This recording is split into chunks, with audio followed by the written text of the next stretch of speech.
안녕하십니까 구독자 여러분, 호화제입니다. 오늘은 고양시에서 시를 쓰는 시인을 만나서 인터뷰를 한번 해보도록 하겠습니다.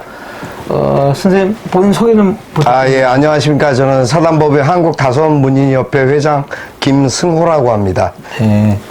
선생님께서는 시를 언제부터 쓰셨어요? 예, 제가 시를 쓰기 시작한 것은 어렸을 때 그러한 습작 정도의 그런 시를 쓴 적은 있는데, 시인으로 정식으로 해서 쓰기 시작한 건 이제 한 10년 가까이 되고 있습니다. 네. 그럼 선생님께서는 언제 등단하셨어요? 저는 좀 늦었지만 2014년에 등단했습니다. 네. 선생님, 저 시를 쓰게 된 뭐 특별한 계기가 있습니까? 시를 쓰게 된 특별한 계기라고 한다면은, 사실 제가 이제 직업적인 부분에서 성격이 좀 급하고 그런 부분들도 있고 좀 걸러지지 않는 그런 부분들이 많이 있었습니다. 근데 이제 그런 어떤 하나의 좀 충격적인 일을 경험하고 나서 그 사건을 계기로 내가 뭔가 나를 좀 다스려야 되는 부분이 필요하다라고 하는 과정 중에 시를 쓰게 됐는데, 그것이 누군가에게 보탬이 됐고, 그래서 그때부터 본격적으로 시창작에 입문하게 됐습니다. 네. 선생님께서는 지금까지 시를 몇 편이나 쓰셨나요? 거의 한 4,000편 가까이 썼습니다. 네. 기간하고는 너무 동떨어져 있는 숫자인데, 많이 쓸 때는 제가 한 5편, 10편까지도 쓴 적이 있는데, 시라고 하기에는 그렇고 습작 수준이었습니다. 네. 책으로는 몇 권의 책을 좀 냈습니까? 제 책은 3권인데요. 시집으로는 희망사랑 이야기라는 시 시리즈로 해서 3권이 나왔고요. 저는 이제 다른 분들하고 다른 부분이 있습니다. 저는 공모전에 합격한 상금 가지고 책을 출판하기로 마음을 먹었기 때문에 자비를 들여서 책을 출판한 적은 한 번도 없습니다. 네. 한 4,000편 정도 시를 쓰면 소재가 고갈되지 않나요? 사실은 10편, 100편도 소재가 고갈될 수 있는 가능성이 많죠. 근데 이제 저는, 시를, 입문하면서 그런 생각을 했습니다. 시에 대한 소재거리가 굉장히 문제가 되겠구나. 그렇다면 내가 쓸 수 있는 시는 뭔가 방향성을 잡아서 어떤, 생활시라든가 내 일상에서 볼 수 있는 모든 부분을 가지고 시의 소재를 삼으면 제목이나 모든 부분에 구애받지 않겠다라는 생각을 했습니다. 네. 주로 시의 소재는 어디서 찾고 계세요? 저는 사실 제가 기자 생활을 하다 보니까, 네. 취재원이나 이제 취재적인 어떤 자연적인 공간, 어떤 부분들을 이렇게 접할 수 있는 계기가 많습니다. 그래서 하루에 거의 한 50에서 100카트 이상의 사진을 제가 휴대폰으로 찍기도 하고 카메라로 찍기도 하는데, 그 찍은 카메라 렌즈에 담았던 사진을 가지고 제 나름대로의 느꼈던 그 느낌이나 생활 속의 그 내용을 거기에다가 시에 대비시키는 그런 방법을 쓰고 있습니다. 이 시를 써서 책을 출판해도 수입은 크게 안 되죠? 솔직히 말씀드리면 시인은 배고프다라는 말이 있듯이 글쟁이뿐만 아니라 시인은 배가 고픕니다. 시의 희소성이라든가 가치가 유명 작가나 또 정말 질 좋은 시로 인해서 훌륭하신 선생님들이 쓰신 시들이 인기를 얻었을 때는 다르겠지만, 거의 대부분의 시인들은 사실 수입이라고 할 거는 거의 없다고 보는 게 맞겠죠. 선생님. 네. 일반적인 글 쓰는 거하고 시 쓰는 거의 차이가 뭔가요? 문학에는 여러 가지 종류 파트가 있습니다만, 그 문학의 특성상 소설이나 수필 또 여러 가지 이제 산문이나 여러 가지 부분들이 있겠지만, 시는 간결한 요약으로 표현을 대비하는 것이기 때문에 그 차이점은 좀 더 생각이 깊어지지 않을까요? 어떤 스토리를 정해서 그 스토리에 따라서 각색하고 희곡화하는 거하고는 달리, 시는 그 하나의 줄거리를 요약화하는 그런 부분에 대한 어떤 마음 정리라든가 다듬을 수 있는 그런 부분에 대한 가치가 있지 않을까 저는 생각하고 있습니다. 선생님께서는 시를 써야 되겠다는 생각을 어떤 특별한 계기를 통해서 어떤 동기를 얻으신 건가요? 아니면 그냥 원래부터 시를 좀 써야 되겠다고 생각을 하신 건가요? 시를 써야 되겠다라는 생각을 굳이 뭐 많이 이렇게 할 수 있는 그런 부분은 없었는데 제 성격의 성향이나 그런 부분들을 좀 달리할 필요가 있겠다라는 생각 속에서 발단이 됐는데 사실은 계기점은 누군가 제가 썼던 그 글을 보고 삶을 포기하지 않았다라는 그런 문자를 받고부터 제가 좀 본격화하게 됐습니다. 일반인도 시를 쓸 수 있으려면 어떻게 하면 될까요? 저는 사실 모든 분들, 사람은 모두가 다 시인이라고 생각합니다. 언제였던가요? 2018년도였을 겁니다. 어린 초등학생이 대상을 받았죠. 문학 대상을 시로 시부몽으로 받았는데 그 제목이 치킨이었습니다. 근데 성인이 봤을 때는 그거는 사랑 애정관 같은 그런 글이었거든요. 그 짧은 문구가 상을 받을 수 있었던 거는 그 어린 초등학교 학생이었지만 그 학생이 가진 감성이나 표현에 대한 방법이 시적인 표현이 됐기 때문에 대상을 받지 않았나 싶고요. 또 나이가 들어서 보편적인 부분들이 어떤 작가들도 나이가 들어가면서 자신의 직업을 이제 뭐 퇴직을 한다든가 정년을 맞이하고 내가 무슨 취미나 뭐 어떤 여가를 활용해야 되겠다라는 생각으로 문단에 들어오는 계기도 많습니다만은 연령에는 제한이 없지 않을까. 또 누구나 자신이 살고 있는 상황 속에서 그 생활 속에서의 그 어떤 느낌이나 표현을 굳이 습작이나 뭐 이렇게 전문적으로 하지 않을 뿐이지 누구나 시인이지 않을까, 시인이 될 수 있지 않을까 생각하고 있습니다. 선생님, 네. 일반인들이 시를 쓰고 싶을 때 쉽게 쓸 수 있는 뭐 요령 같은 게 있을까요? 시는 자기 생각의 표현이지만 감정에 너무 치우치지 않고 감성에 기대면서 자기를 짧게 표현하는 그러니까 요약할 수 있는 그러한 습관을 들이면 누구나 시를 쓸 수 있습니다. 네. 선생님 시집을 보니까 눈 내린 뜰 그거는 보니까 제 어릴 적 우리 시골집 뒤에 눈 내린 걸 갖다가 묘사한 것 같더라고요. 네. 그 시를 쓰게 된 그거 뭐 계기가 있습니까? 보편적으로 우리나라 사람들은 이제 아무래도 마당이 있는 집에서 자라고 또 그 어떤 연령층에 따라서 그런 부분을 많이 선호하는 경우가 있습니다만은 그 어떤 면에서 제가 이제 살고 있던 집에 마당에 눈이 내렸는데 그러한 그 형상이 좀 예스럽기도 하면서 제 마음에 어떠한 그 이전의 어떤 기억 같은 거 그런 부분도 있고 해서 그것을 표현하게 됐습니다. 그 중에 또 모욕감이라는 시를 보면 어떤 다른 사람으로부터 모욕을 당했을 때의 마음을 이렇게 쓰신 것 같은데 그 시는 어떻게 쓰시게 된 거예요? 뭔 특별한 계기는 아니었습니다만 어느 곳에 갔는데 그곳에서의 제가 이제 좀 눈치가 제가 좀 빠른 편인데 눈치가 그닥 반가워하거나 달가워하지 않는 누가요?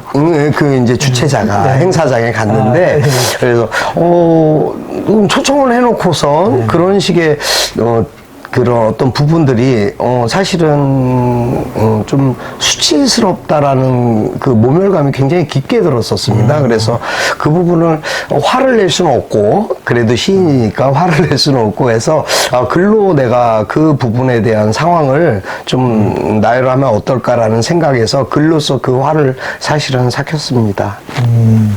그럼 새벽기도는 그 선생님께서 기도하는 마음으로 쓰신 시인가요? 네.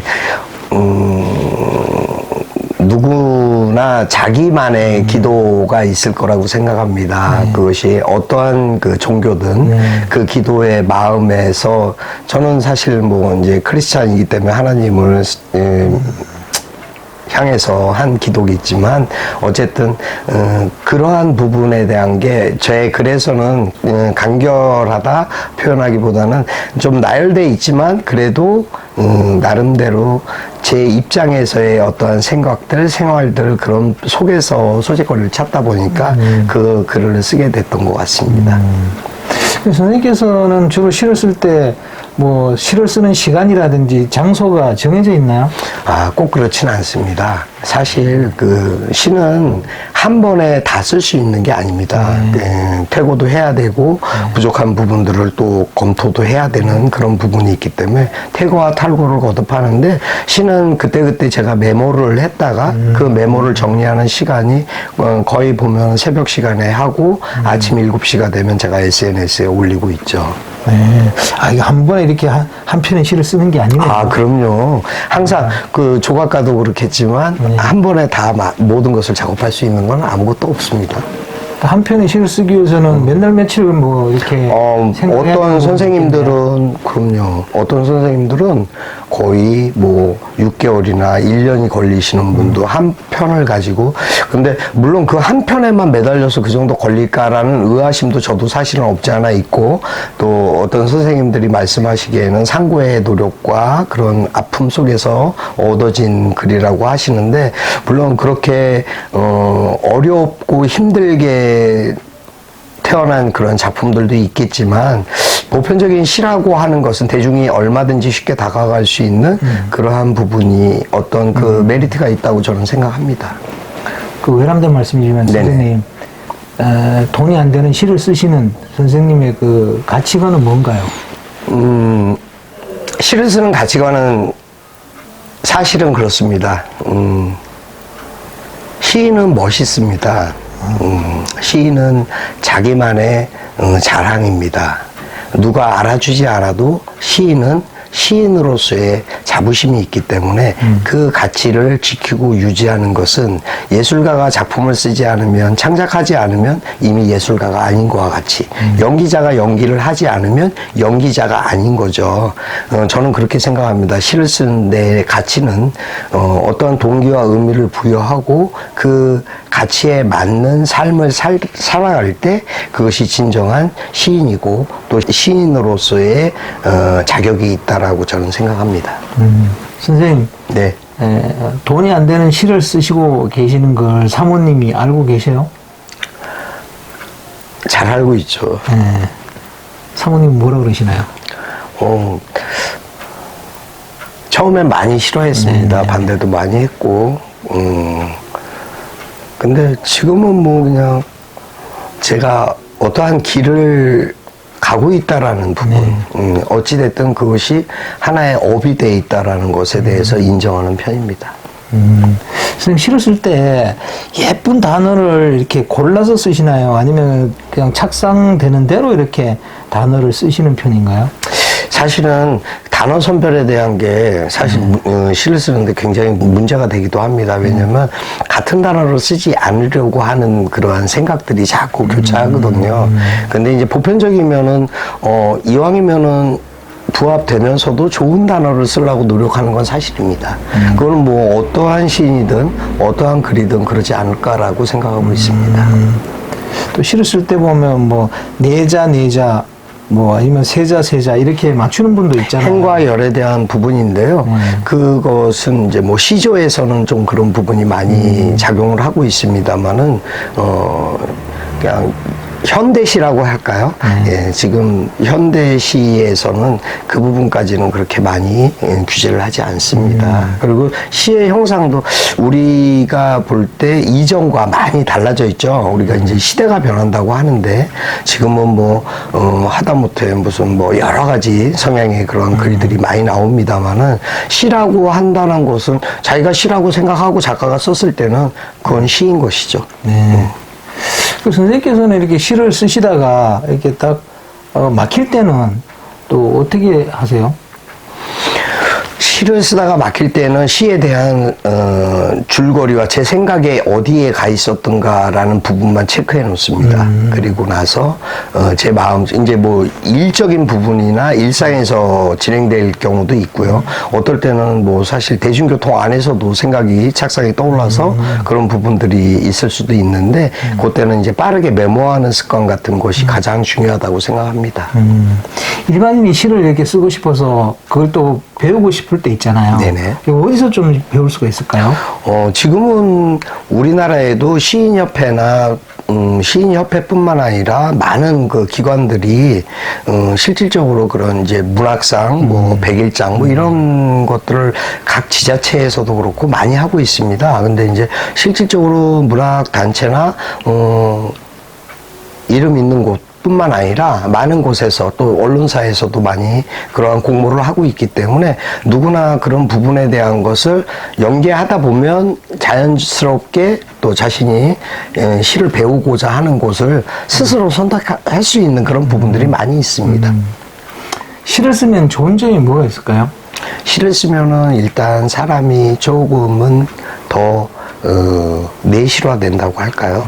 자기 생각을 많이 깊게 할 수 있습니다. 한 번 더 제가 이제 달라진 부분이 한 번 더 생각하고 한 번 더 쓰는 것이 생각하는 것이 여러 번 교차됐을 때 한 번 쓸 수 있습니다. 말로 나오는 거는 한 번 생각하고 바로 나올 수 있지만 생각이 여러 번 겹치는 것이 말로 나오고 또 그 말이 글로 표현되고 그 글이 결국은 행동에 녹아든다고 할까요? 그런 부분 때문에 많이 좀 달라질 수도 있고 변화될 수도 있다. 성격적인 부분도 좀 그런 절제될 수 있는 그런 부분도 없지 않아 있다고 저는 생각합니다. 선생님 인생에서 시라는 어떤 의미를 가져요? 시는 저를 영예롭게도 하고 기쁘게도 하고 때론 슬프게도 하고 하지만 저에게 삶에 있어서 가장 필요한 그러한 행복이라고 생각합니다. 4,000편의 시 중에서 가장 어렵게 쓴 시는 어떤 시예요? 사실은 가장 어렵게 쓴 시를 어떤 시냐고 지적할 만큼 기억력이 좋지는 않습니다. 근데 가장 어렵게 쓴 시는 모두가 다 그렇습니다. 가장 쉬운 시도 없고 가장 어려운 시도 사실은 없습니다. 약간 서문답처럼 그렇게 들리네요. 시도 인생에 따라서 연수에 따라서 다르다고 생각합니다. 본업이 계시잖아요. 네네. 본업이 있는데도 시를 쓰면 이 시 쓰는 것 때문에 본업이 좀 지장을 받거나 그런 건 없습니까? 네. 사실은 시를 쓰는 걸로 인해서 제 본업에 많은 보탬이 되고 있고요. 또 본업 중에는 그렇게 막 제가 맑게 웃을 일이 사실은 거의 없습니다. 왜냐하면 직업적인 특성이기 때문에 어쩔 수 없고요. 상대하는 것이 사람이기 때문에 또 어쩔 수 없습니다.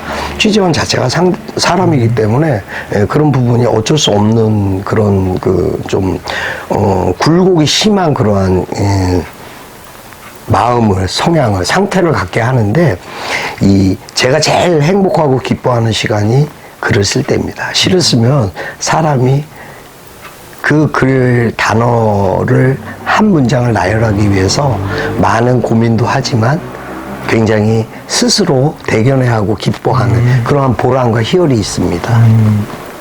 기자라서 이 시를 쓰기가 수월했던 건 아닌가요? 꼭 그렇지는 않습니다. 물론, 글을 쓰거나 말을 하는 것이 어떠한 그 사람에 대한 어떤 그 직업적인 영향이 있지 않겠느냐 생각하는 그런 분들도 계셨지만, 사실, 소재거리는 다행해집니다. 하지만 뭐 기자 생활 때 하고 있기 때문에 시를 쓸 수 있었다. 뭐 그렇게 생각하지 않습니다. 시는 저의 생각의 표현인 거죠. 그러니까 누구나 가질 수 있는 자기만의 생각과 감성의 터치랄까요? 그것을 표현할 수 있는 방법이 시라고 생각합니다. 선생님께서 개인적으로 가장 좋아하는 시는 어떤 시예요? 모든 국민이 다 좋아하시는 시입니다. 대중적으로 널리 알려진 시인데 풀꽃입니다. 풀꽃. 나태주 선생이 지으신 풀꽃을 제일 좋아합니다, 사실. 그 풀꽃이 그 교과서에도 실려 있는 거 아니에요? 네, 맞습니다. 굉장히 한 시대의 국민적인 시가 되버린 네네. 그런 시죠. 선생님 좀 마지막으로 선생님이 인생을 살아가는 가치관에 대해서 한번 듣고 싶습니다. 저의 가치관은 세 가지가 있습니다. 살아보니까 알겠습니다. 첫째가 초심을 잃지 말자. 처음처럼. 두 번째가 이왕이면 다홍치마. 세 번째가 최선을 다하자. 그 세 가지가 저의 가치관입니다. 살면서 경험하고 느끼고 아팠고 슬펐고 힘들었을 때 제가 깨달은 제 생각은 아니겠지만 어찌됐든 훌륭하신 분들이 선조들이 남겨준 그 말씀이 가장 큰 의미와 뜻이 있다라는 그런 부분, 또 아버지가 말씀하셨던 항상 구색을 갖추어라. 그러니까 그것이 무엇이 됐든 먹는 것이 됐든 입는 것이 됐든 쓰는 것이 됐든 그 조건을 갖춘다라는 것, 그것이 참 쉽지 않은 일이라는 것을 좀 나이가 이렇게 먹어가면서 깨닫게 됐습니다. 그래서 구색을 갖추라는 말씀이 얼마나 중요한 얘기인가라는 생각을 이제서 조금씩 깨닫고 있습니다. 네, 그게 제 가치관이라고 할 수 있습니다. 선생님께서는 언제까지 시를 쓸 생각이십니까? 저는 사실 80까지는 쓰고 싶습니다. 매일 지금 쓰고 있는, 제가 이제 매일 시를 쓰는 시인으로 매일 시를 쓰고 있지만 앞으로도 변함없이 저 자신과의 약속이고, 또 누가 보든 보지 않든 독자가 있는 한 매일 시를 쓰고자 합니다. 네. 오늘 인터뷰 해주셔서 감사합니다. 감사합니다. 좋은 시간 찾아주셔서 감사합니다. 네. 자, 구독자 여러분, 오늘은 고양시에서 기자 생활 하시면서 또 시인으로 활동하고 계시는 우리 대표님을 만나서 인터뷰를 해봤습니다. 시라는 게 결국은 우리 사람의 감정인데 그것을 잘 어루만지고 또 그것을 글자로 잘 예쁘게 포장해내는 그런 언어의 마술사? 그런 것 같아서 너무 좋았고요. 저도 좀 이렇게 말을 좀 앞으로 할 때도 시처럼 말을 해보고 싶다. 인터뷰 내내 그 생각을 했습니다. 하여튼 앞으로 또 좋은 시 많이 쓰시기를 바라고, 다음 주에는 또 새로운 분야의 사람들을 만나서 그분들의 얘기를 한번 들어보겠습니다. 자, 날이 조금 더워집니다. 저 다음 주에 또 호화제는 돌아오겠습니다. 안녕히 계십시오.